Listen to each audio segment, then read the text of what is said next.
स्क्रीनवर दिसणारी ही 14 वर्षाची निष्पाप मुलगी, तिचा काय गुन्हा होता? फक्त एवढाच की ती एका गरीब कुटुंबात जन्माला आली होती. तिचे वडील या जगात नाहीत. आई एकटीच कष्ट करून घर चालवते. पण या आईच्या डोळ्यासमोर जे घडलं ते ऐकल्यावर तुमच्याही अंगावर काटा उभा राहील.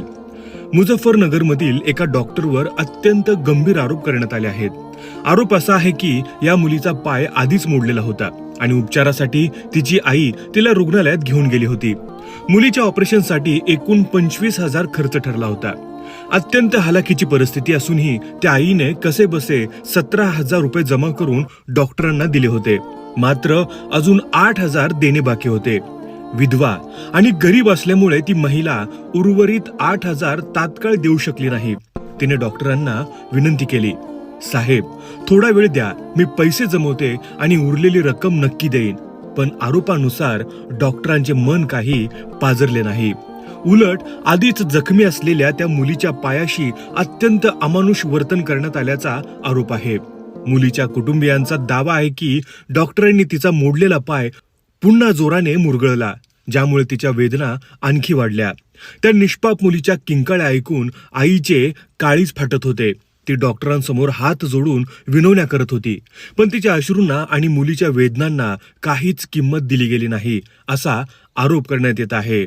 विचार करा, ज्या डॉक्टरांना आपण देवाचा दुसरा अवतार मानतो, ज्यांच्यावर रुग्ण आपला जीव सोपवतात, त्यांच्यावर जर असे आरोप होत असतील तर सामान्य माणसाने विश्वास ठेवायचा तरी कोणावर? एका गरीब विधवा आईची असहाय्यता, एका 14 वर्षाच्या मुलीच्या वेदना आणि केवळ 8,000साठी कथितपणे दाखवलेली ही निर्दयता, या घटनेने अनेकांना हादरवून सोडले आहे.